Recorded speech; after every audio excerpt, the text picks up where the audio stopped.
Hello friends, स्वागत है आपका हमारे यूट्यूब चैनल फार्माफ्यूजन पर। आज हम बात करेंगे फार्मास्यूटिकल पैकेजिंग, जो कि आपका लेक्चर नंबर 3 है। 2 लेक्चर आपके हो चुके हैं, जिनका लिंक आपको डिस्क्रिप्शन बॉक्स में मिल जाएगा। उन्हें आप एक बार जाके देख लीजिएगा। तो इससे पहले हमने बात करी थी ग्लास के बारे में। ग्लास कितने टाइप के होते हैं, ग्लास कंटेनर कितने टाइप के होते हैं, टाइप 1, टाइप 2, टाइप 3, टाइप 4। तो आज हम बात करने वाले हैं प्लास्टिक की। हमारा ग्लास कंप्लीट हो गया था, अब हम बात करेंगे प्लास्टिक की। तो plastic use as a packaging material, clear है। जो फार्मास्यूटिकल पैकेजिंग होती है उसमें हम प्लास्टिक को कैसे हम पैकेजिंग मटेरियल के तौर पे हम यूज़ करते हैं। तो चलिए स्टार्ट करते हैं। पहला पॉइंट है हमारा, plastic used as a material for container is composed of thermoplastic polymer, clear है। जो प्लास्टिक यूज़ होती है as a material for container, जो भी कंटेनर बनते हैं आप लोगों ने देखा होगा, प्लास्टिक कंटेनर जो आते हैं, प्लास्टिक के डिब्बे जो आते हैं, वो उनको बनाने के लिए या उनमें जो टैबलेट्स वगैरह पैक होके आती हैं या कोई भी फार्मास्यूटिकल मटेरियल जो आता है हमारा, उनको रखने के लिए हम बनाते हैं। उनका किसके थ्रू बनता है? थर्मोस्टेटिक पॉलीमर होता है, उसके थ्रू हम बनाते हैं, कंपोस्ट करते हैं। नेक्स्ट पॉइंट है हमारा, this polymer forms the basic organic structural unit for each plastic type, clear. And next point है हमारा, it is commonly used in medical field for packaging of pharmaceutical product. जो भी हमारे plastic containers होते हैं उनको मोस्टली या कह सकते हो ज़्यादातर हम यूज़ करते हैं मेडिकल फील्ड में। किसके लिए यूज़ करते हैं? पैकेजिंग के लिए। किसकी पैकेजिंग के लिए? जो फार्मास्यूटिकल प्रोडक्ट्स होते हैं उनकी पैकेजिंग के लिए हम यूज़ करते हैं। अब यहाँ पे हम देख लें, प्लास्टिक जो होते हैं वो बेसिकली प्लास्टिक कंटेनर्स होते हैं, वो थर्मोप्लास्टिक होते हैं और थर्मोसेटिंग टाइप होते हैं। अब हम यहाँ पे कंपोजिशन की बात करें कि कैसे बनते हैं, तो कंपोजिशन हम 1 बाय 1 अभी डिस्कस करेंगे आगे, क्लियर है। तो सबसे पहले प्लास्टिसाइजर्स होता है, यूवी एब्जॉर्बर होते हैं, लुब्रिकेंट्स होना चाहिए, स्टेबलाइजर्स होने चाहिए और बैक्टीरियल इन्वर्टर होने चाहिए, क्लियर है। ये कंपोजिशन मतलब अगर ये सभी हैं तभी आप का प्लास्टिक कंटेनर्स है वो आप सुटेबल है किसके लिए? फार्मास्यूटिकल प्रोडक्ट के लिए, क्लियर। चलिए नेक्स्ट हम बात करें इनका सिलेक्शन क्राइटेरिया कैसा होता है। सिलेक्शन क्राइटेरिया की हम बात करें तो सबसे पहले इनमें स्टेबिलिटी होनी चाहिए। किसी भी प्लास्टिक कंटेनर को बनाने से पहले उनका सिलेक्शन क्राइटेरिया चेक होना चाहिए। तो सबसे पहले स्टेबिलिटी, फिर कंपैटिबिलिटी विद द कंटेंट्स, जो भी हम आप उसमें मटेरियल भर रहे हैं उस वो कंपैटिबल हो उसके, क्लियर है। फिर स्ट्रेंथ ऑफ कंटेनर, जो कंटेनर की स्ट्रेंथ होती है वो कैसी है, ज़्यादा कमज़ोर तो नहीं है या ज़्यादा पता चले आपने उसमें मटेरियल भरा कुछ समय के बाद वो ख़राब हो गया, तो ये स्टेबिलिटी की बात होगी। यहीं स्ट्रेंथ, उसकी ताकत कैसी होती है, ज़्यादा सही होना चाहिए, ज़्यादा बेकार भी नहीं होना चाहिए, क्लियर है। तो स्ट्रेंथ उसकी चेक करते हैं कंटेनर की। फिर the degree of protection required, moisture proofness, clear. जो मॉइस्चर उसमें ऐसा ना हो हमने ड्रग कोई भरी या हमने कोई फार्मास्यूटिकल प्रोडक्ट उसमें भरा तो उसमें मॉइस्चर कंटेन हो जाए, तो मॉइस्चर प्रूफनेस होना चाहिए। फिर रेजिस्टेंट टू माइक्रो ऑर्गेनिज्म, जो माइक्रो ऑर्गेनिज्म होते हैं उनसे रेजिस्टेंस होना चाहिए और वो कॉस्ट इफेक्टिव होने, ऐसा नहीं हो कॉस्ट ज़्यादा हाई हो, ठीक है। तो इस बात का भी ध्यान रखना पड़ेगा आपको। किससे पहले जो हम सिलेक्ट करेंगे, सिलेक्शन क्राइटेरिया क्या होता है, जो भी हम प्रोडक्ट अपना सिलेक्ट करेंगे, जो भी प्लास्टिक कंटेनर सिलेक्ट करेंगे उसमें ये सभी सिलेक्शन क्राइटेरिया आप चेक करेंगे। अब हम बात करेंगे इनके कुछ टाइप्स के बारे में। तो सबसे पहले टाइप्स की बात करें, nowadays there are many plastic resins are available to be used for packaging drug product. आपने मार्केट में देखा ही होगा, ज़्यादातर सभी चीज़ें प्लास्टिक में पैक होके आती हैं, या जो भी ड्रग प्रोडक्ट्स होते हैं वो मेनली प्लास्टिक कंटेनर्स में पैक ही होके आते हैं। नेक्स्ट पॉइंट है some commonly use plastic materials are discuss below. कुछ हमारे जो कॉमनली हम ज़्यादातर यूज़ करते हैं प्लास्टिक मटेरियल्स, वो कुछ हमारे डिस्कस किए गए हैं जिनमें प्लास्टिक कंटेनर्स बनाने के लिए हम यूज़ करते हैं। पॉलीइथाइलिन है, क्लियर है, पॉलीप्रोपाइलिन है, पॉलीविनाइल क्लोराइड है जिसे शॉर्ट में पीवीसी कहते हो। इसके पाइप वगैरह आपने देखे हो, पाइप वगैरह भी आते हैं, क्लियर है। ये हार्ड होती है बहुत। पॉलीविनाइल क्लोराइड जिसे पीवीसी बोलते हो शॉर्ट में, ये हार्ड होती है, क्लियर। इसे हम अगर हम यूज़ करते हैं तो इसे सॉफ्ट के तौर पे भी यूज़ किया जा सकता है, उसमें कुछ चेंजेस करके। पॉलीस्टाइरीन है और नायलॉन है, और भी बहुत सारे हैं, क्लियर है। तो आगे हम बात करेंगे, सबसे पहले हम डिस्कस करेंगे पॉलीइथाइलिन के बारे में। वन बाय वन डिस्कशन करेंगे पॉलीइथाइलिन। कुछ पॉइंट लिखेंगे, 2-4 हम पॉइंट इसमें डिस्कस करते हुए चलेंगे। अगर आपके एग्ज़ाम में आता है तो आप मेनली थोड़ा बहुत इसमें डिस्कशन कर दें, कोई ज़्यादा डिटेल में नहीं जाना है, क्लियर। तो पॉलीइथाइलिन की अगर हम बात करें तो सबसे पहले पॉलीइथाइलिन है, तो इसमें this material have high density. जो पॉलीइथाइलिन होता है, ये मटेरियल कैसा, high density is use in pharmaceutical industries for making containers.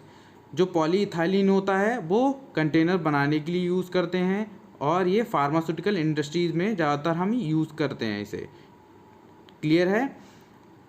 Second point है it is widely use in bottles for solid doses form.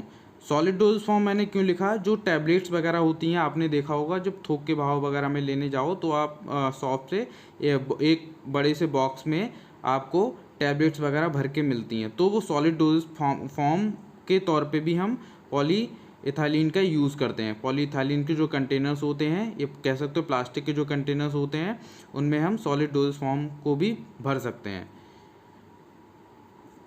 इसकी प्रॉपर्टीज़ की हम बात करें कि प्रॉपर्टीज़ कैसी होती हैं, स्टिफनेस, स्ट्रेंथ, क्लियर है, और टफनेस, और ये कैसा होता है, रेजिस्टेंट टू केमिकल्स, क्लियर है। चलिए दूसरे प्लास्टिक मटेरियल की बात करें तो दूसरा प्लास्टिक मटेरियल है हमारा पॉलीप्रोपाइलिन।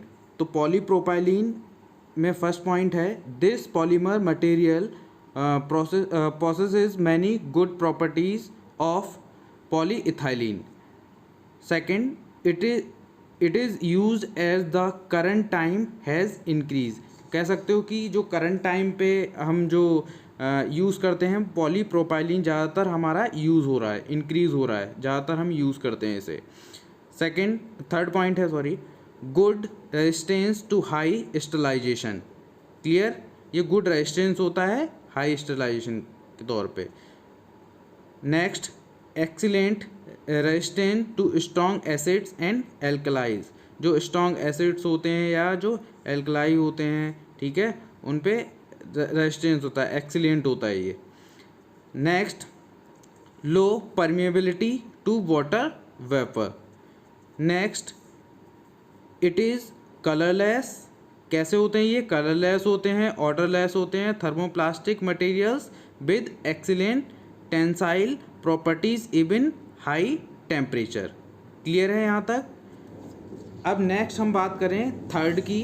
थर्ड हमारा कौन सा है, पॉलीविनाइल क्लोराइड, जिसे शॉर्ट में हम पीवीसी कहते हैं। तो natural PVC is inexpensive, clear and stiff. आप ये जो नेचुरल पीवीसी होती है बहुत ज़्यादा हार्ड होती है और ये इनएक्सपेंसिव होती है, क्लियर है। तो however it can be made soft by adding plasticiser. अगर हम इसे सॉफ्ट, जैसे जो हार्ड होती है पीवीसी, जैसे पाइप वगैरह आते हैं, आपने देखा होगा पानी की टंकी वगैरह होती है, वो पीवीसी की ज़्यादातर बनी होती है, उस पर लिखा भी रहता है पीवीसी वगैरह, क्लियर है।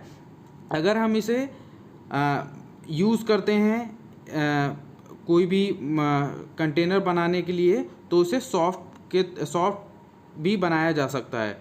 कुछ प्लास्टिसाइजर्स ऐड करके, स्टेबलाइजर्स हो गए, एंटीऑक्सीडेंट्स वगैरह हो गए, या लुब्रिकेंट्स एंड कलरेंट्स को ऐड करके हम इसे सॉफ्ट भी बना सकते हैं, अपने कह सकते हो कि प्लास्टिक कंटेनर्स भी बना सकते हैं।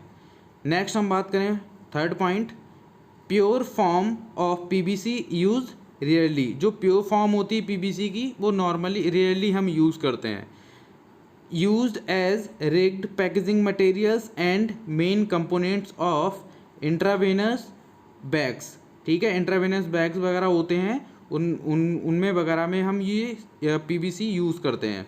PVC is one of the most use plastic material in the world.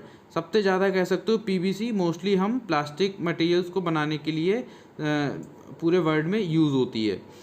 अब हम इनके एडवांटेज और डिसएडवांटेज की बात करें तो सबसे पहले एडवांटेज देख लेते हैं। It is flexible. ये जो प्लास्टिक्स होती हैं वो फ्लेक्सिबल होती हैं, आप कहीं भी जो प्लास्टिक होती है उसे मोड़ सकते हो, फोल्ड कर सकते हो, ठीक है, पिघला सकते हो, कैसे भी उसका आकार चेंज करते हो, कुछ साइज एंड शेप बदल सकते हो, ठीक है।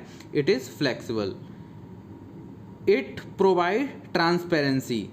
क्लियर है, जो प्लास्टिक जो होते हैं वो आप बेसिकली या ज़्यादातर आप देख सकते हो उनमें ट्रांसपेरेंसी होती है। Third point, less weight as compare glass. Glass के कंपैरिजन में जो प्लास्टिक कंटेनर्स होते हैं वो हमारे वेट में कम होते हैं, हल्के होते हैं। Clear. Next, available in many shape and size. जैसे कि यहाँ मैंने आपको पहले ही बताया, जो प्लास्टिक कंटेनर्स होते हैं वो अलग अलग शेप एंड साइज़ के होते हैं, या आप इसे अपने अकॉर्डिंग बना सकते हो। Less expensive. Clear. No risk of breakage. इसमें कोई ब्रेकेज का रिस्क नहीं होता है, अगर आप ये गिर भी जाए यहाँ से तो टूटने का इसमें कोई चांस नहीं है। लेकिन अगर यहीं पे ग्लास कंटेनर हो, अगर वो एक बार टूट जाए, जैसे कि मैंने आपको पिछले लेक्चर में बताया है कि ग्लास कंटेनर अगर गिर जाता है तो वो टूट जाता है, उसकी मैंने डिसएडवांटेज में बात करी थी। तो एक बार वीडियो वो एक बार ज़रूर देख लीजिएगा, वो मैं लिंक आपको डिस्क्रिप्शन बॉक्स में प्रोवाइड करवा दूंगा। अब यहीं पे हम बात करें कुछ डिसएडवांटेजेस की। जब एडवांटेज हैं तो भाई डिसएडवांटेज भी होंगे किसी भी चीज़ के। तो डिसएडवांटेज हैं, it has low mechanical strength. Clear. जो प्लास्टिक मटेरियल्स होते हैं उनकी जो मैकेनिकल स्ट्रेंथ होती है वो कम होती है as compare glass material. Second, they are not as chemically inert as compare type 1 ग्लास। क्लियर है, कैसे होते हैं ये, केमिकली इनर्ट नहीं होते हैं एज कंपेयर जो ग्लास कंटेनर्स होते हैं हमारे उनके। एंड लास्ट है हमारा, it allow passing some of light. कह सकते हो जो यूवी लाइट होती हैं या सनलाइट होती है वो ईज़िली हमारे जो प्लास्टिक कंटेनर्स होते हैं उनमें ईज़िली पास कर जाते हैं। आई होप आपको ये वीडियो पसंद आया होगा, और कोई भी किसी तरीके की प्रॉब्लम है तो आप मुझे कमेंट करके पूछ सकते हैं। और आपको जो प्रीवियस हमारे 3 लेक्चर हो चुके हैं आज को लगा के, तो तीनों लेक्चर के नोट्स आपको मिल जाएंगे, मैं आपको प्रोवाइड करवा दूंगा। तो थैंक यू, आज के लिए बस इतना ही।